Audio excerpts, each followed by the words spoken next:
Hello बच्चों, let's read the question and the question says that the value of a rate constant of a pseudo first order reaction.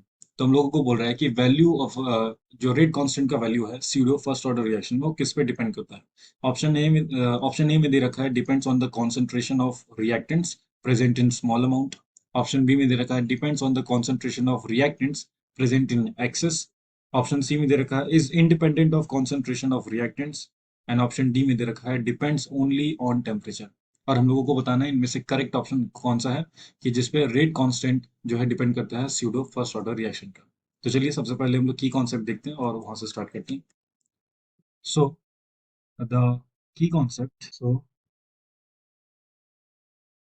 की concept of this particular question will be pseudo first order reaction। तो pseudo first order reaction को हम लोग define कर सकते हैं as a bimolecular reaction, जो वैसा रिएक्शन जो बाई मॉलिकुलर होगा पर बिहेव करेगा फर्स्ट ऑर्डर रिएक्शन की तरह।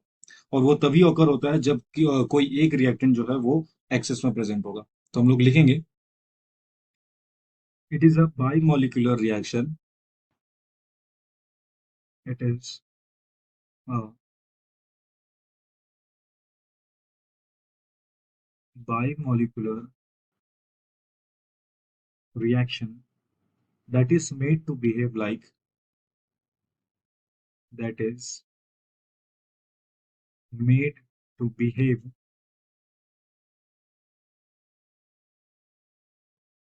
like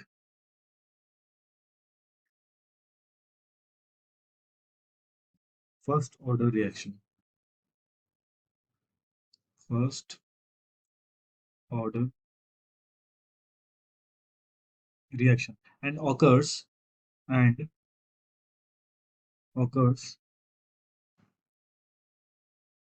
when one reactant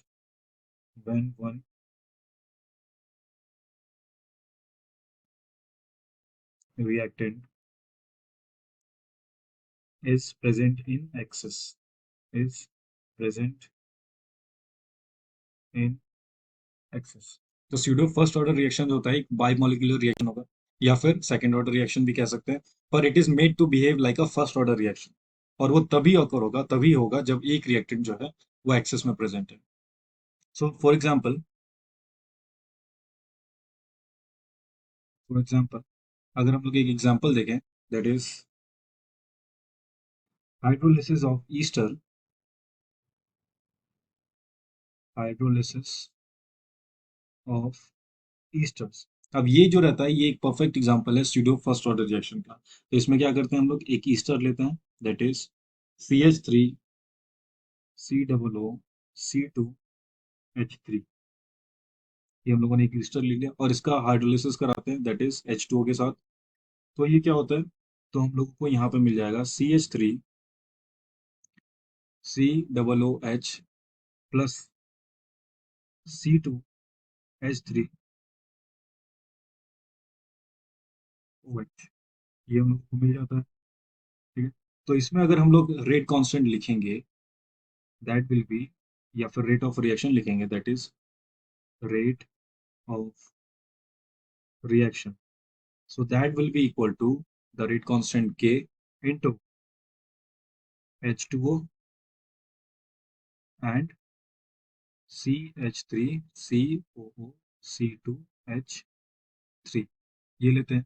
और क्योंकि इसमें वाटर जो है वो एक्सेस में मौजूद है तो क्या हो जाएगा, ये हो जाएगा हम लोगों का that is rate of reaction ROR equals to K dash CH3C OO C2H3।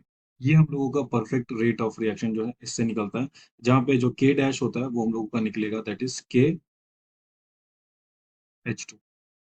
ठीक है, तो अब ऑप्शन में हम लोग चेक करेंगे कि इनमें से कौन सा ऑप्शन जो है करेक्ट है। सबसे पहला दे रखा है depends on the concentration of reactants present in small amount. So this is incorrect.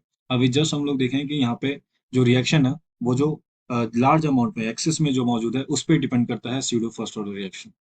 सो पहला ऑप्शन जो इनकरेक्ट हो जाएगा। सेकंड ऑप्शन में दे रखा है depends on the concentration of reactant present in access, this is correct. तो हाइड्रोलिसिस ऑफ ईस्टर में वाटर पे डिपेंड कर रहा था क्योंकि उसका कॉन्सेंट्रेशन जो है एक्सेस में था। सी में दे रखा है is independent of concentration of reactant, this is also incorrect, ये तो डिपेंड करता है रिएक्टेंट्स के कॉन्सेंट्रेशन पे। एंड डी में दे रखा है depends only on temperature, no, temperature पे तो डिपेंड करेगा बट इसके अलावा सेकेंड ऑप्शन पे भी डिपेंड करेगा। So the correct answer will be option B, option B, that it is depend on the reactant concentration present in excess. Hope you enjoyed the concept. Thank you and best of luck.